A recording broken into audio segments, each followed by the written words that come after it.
পাকিস্তানের সাবেক প্রধানমন্ত্রী ইমরান খানের মুক্তির দাবি জানিয়ে যুক্তরাষ্ট্রের প্রেসিডেন্ট জো বাইডেনকে চিঠি লিখেছেন মার্কিন কংগ্রেসের ৪৬ জন সদস্য। পাকিস্তানের মানবাধিকার পরিস্থিতি নিয়েও উদ্বেগ প্রকাশ করেছেন তারা। মার্কিন নির্বাচনের পর চলতি মাসেই সমাবেশ করে পাকিস্তান তেহরিক-ই-ইনসাফ ওই সমাবেশ থেকেই ইমরান খানের মুক্তির দাবি জানানো হয়। দাবি আদায় না হওয়া পর্যন্ত আন্দোলন চলবে বলেও জানান দলটির নেতারা। এরপর গেল সপ্তাহে কারাগার থেকে চূড়ান্ত আন্দোলনের ডাক দেন পাকিস্তানের সাবেক প্রধানমন্ত্রী ও পিটিআই প্রতিষ্ঠাতা ইমরান খান। তার আইনজীবী জানান, আগামী ২৪ নভেম্বর রাজধানী ইসলামাবাদ অভিমুখে পদযাত্রা করতে দলের নেতাকর্মীদের প্রতি আহ্বান জানিয়েছেন ইমরান। ওই বিক্ষোভ কর্মসূচি নিয়ে রোববার কারাগারে থেকে এক বিবৃতি দিয়েছেন ইমরান খান।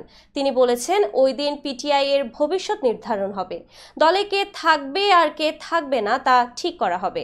২৪ নভেম্বরকে সিদ্ধান্ত গ্রহণের দিন হিসেবে উল্লেখ করে কর্মসূচি সফল করতে সমর্থকদের যোগ দেওয়ার আহ্বান জানান তিনি। শুধু ইসলামাবাদ নয়, দেশ জুড়েই বিক্ষোভ হবে বলেও বিবৃতিতে বলা হয়।